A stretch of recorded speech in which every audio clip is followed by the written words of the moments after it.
I cannot remember a time in which a team was this much of a prohibitive favorite in the Big Ten, even with the Buckeyes being as dominant as they've been recently, and at times during the Jim Tressel era.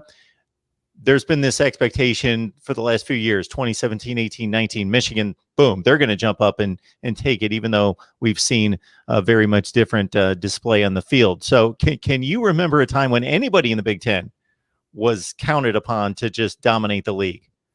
I don't think to the point of where everybody's saying outside of Penn State, Ohio State should be a double-digit favorite in all of its games. I mean, we can go back in the day when it was the Big 2 and Little 8, but there were two.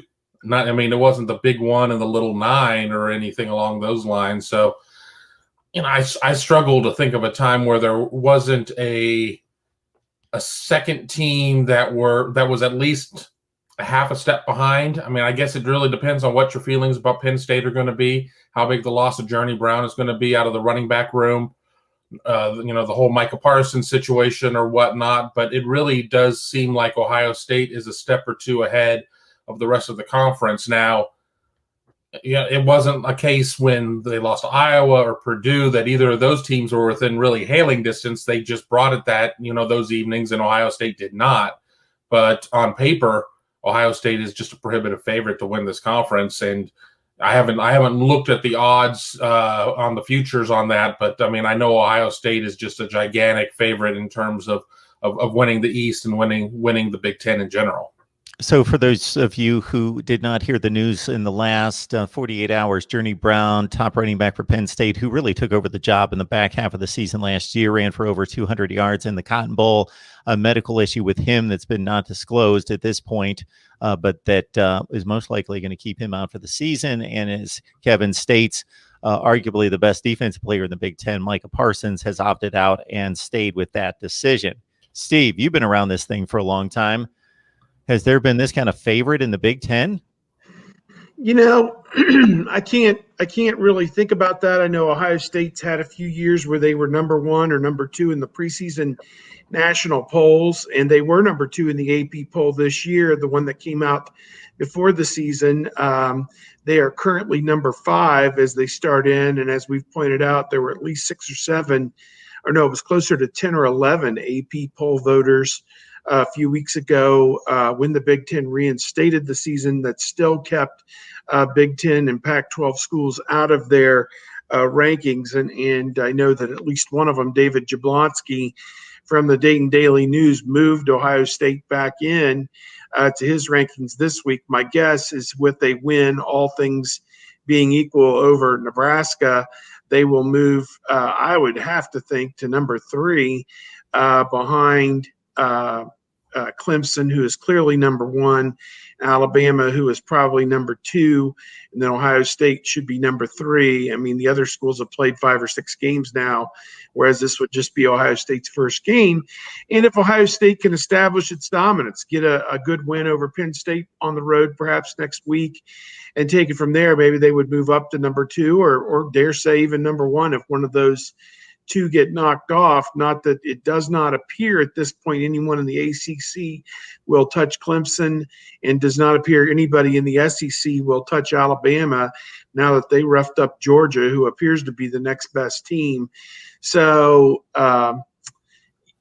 they have Georgia still ranked ahead of Ohio State somehow, and Notre Dame is still up there too, but with them only scoring 12 points in a win over Louisville this past week, they're going to be lucky if they don't lose to Clemson like 40-13, something like that, in my opinion, here in a few weeks or whenever that game's going to be. Because if you can't go out and put up 35 or 40 points against a middle-of-the-road team like Louisville, or even less than that, as they've shown this year, I don't know how you expect to even be on the same field with the likes of Clemson, which is just awe-inspiring right now with what they're doing. So to me, yes, it is unusual that one team is favored so heavily, but at the same time, as you guys remarked, that gap is only going to widen since Journey Brown's not there from Penn State. He's worth maybe 3 to 4 or 5 points a game for Penn State, you would think, given his experience at the running back position, and they're going to be really hard pressed to replace that kind of production. They've had difficulties running the football in recent years if they didn't have a guy like Saquon Barkley before him and after him. So I'm interested to see what they do at that position. But, yeah, it is a little bit shocking that there is a prohibitive favorite, but 3 times in a row they've won the conference championship game. And I don't know that anyone's ever won the conference 4 years in a row outright. So Ohio State shooting to make some history this year if it all works out.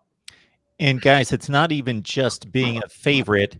It's being a favorite to this extent in this league. So Clemson's this kind of favorite, or even more so in the ACC. But we're talking about what's considered generally, without debate, at least the second best conference in the nation, Kevin. Yeah, and I think if you look at the conference this year, maybe not as good as in other years. Some programs are hurt by opt-outs. I think the bottom of the Big Ten is very weak this year. And then there are a couple teams out there that I just really have a wait-and-see attitude toward, like Northwestern. I just don't know what Peyton Ramsey's going to mean there. It's got to be a better fit than what Hunter Johnson was, because that certainly didn't work out. But when your bottom is way down with Rutgers and Maryland right now, thanks, Jim. It's kind of where we're gonna look at. So where the middle is, where those Purdue's and there's those Iowas and those types of teams, where does Minnesota really go? Do they build up or do they not? So you just don't know. I think we're going to see, 4 or 5 teams ranked throughout the season in terms of the polls or whatnot. But I think you're going to see a lot of teams fighting for the teens and the 20s. If Ohio State comes out and is able to do what people are expecting against Penn State, that's really going to kind of thin out the top end of the Big Ten. I mean, you'll have the couple teams coming out of the West with Wisconsin and aforementioned Minnesota. But I don't know if this is as deep of a Big Ten as maybe in some previous years. But when I look at the ACC outside of Clemson, when I look at the Big 12 period, and just my belief of what the Pac-12 is going to be, I think the Big Ten is still the number 2 conference just out of default. So I'm double checking on my Big Ten Western Division crossovers for Ohio State. So we obviously have Nebraska. What's the other one? Purdue? Illinois. There you go. So no Iowa, no Minnesota, no Wisconsin, the projected top 3 teams in the conference. So, Steve, do you think we have a difficulty in regards to already playing lesser games than the ACC and the SEC? We'll forget about the Big 12, to Kevin's point, to a certain extent.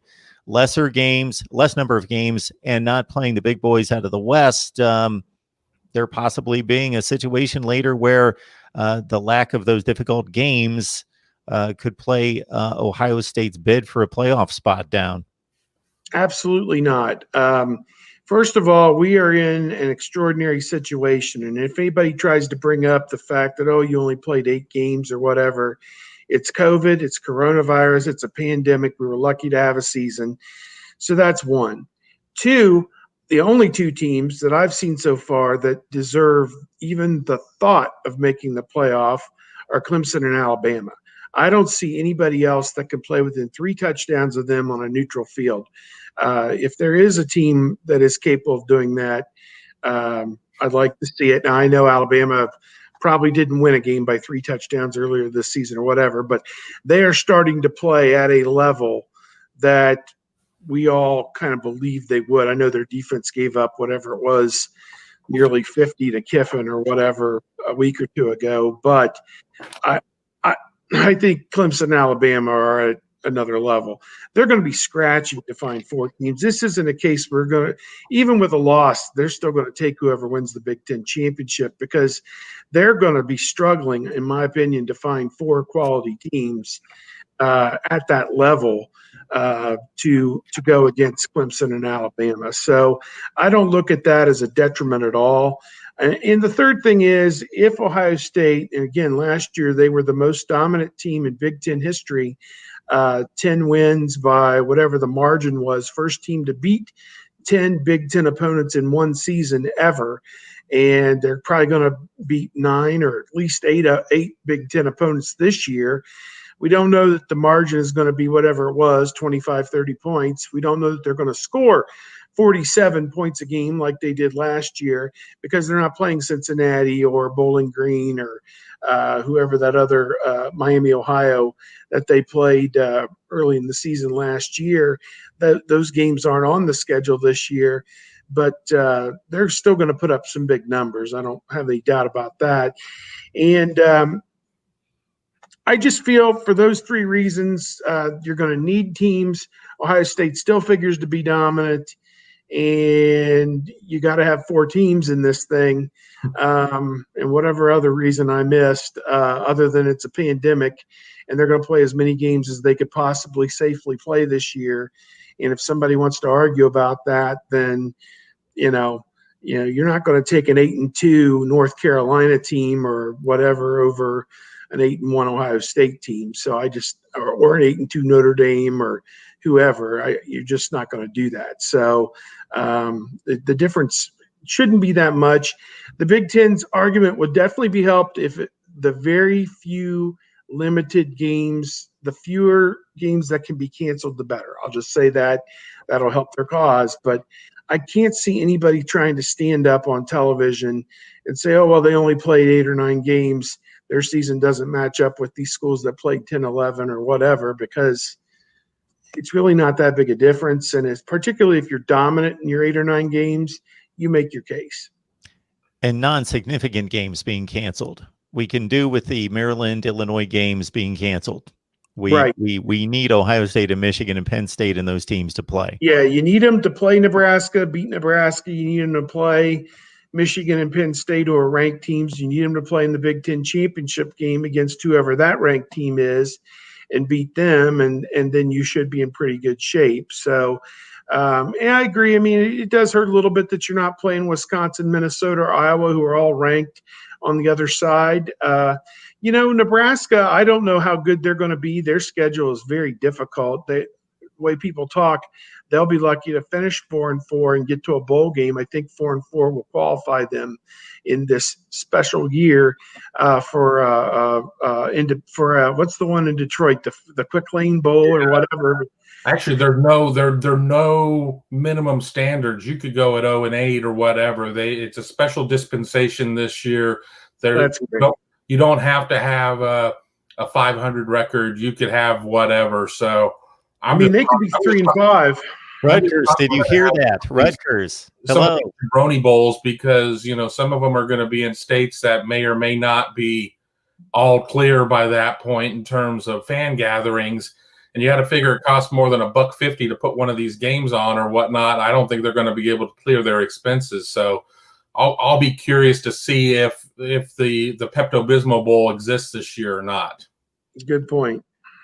This edition of Ohio State Buckeyes Live brought to you by our Patreon supporter, Buckeye Blessed. So thank you so much for that. Great job.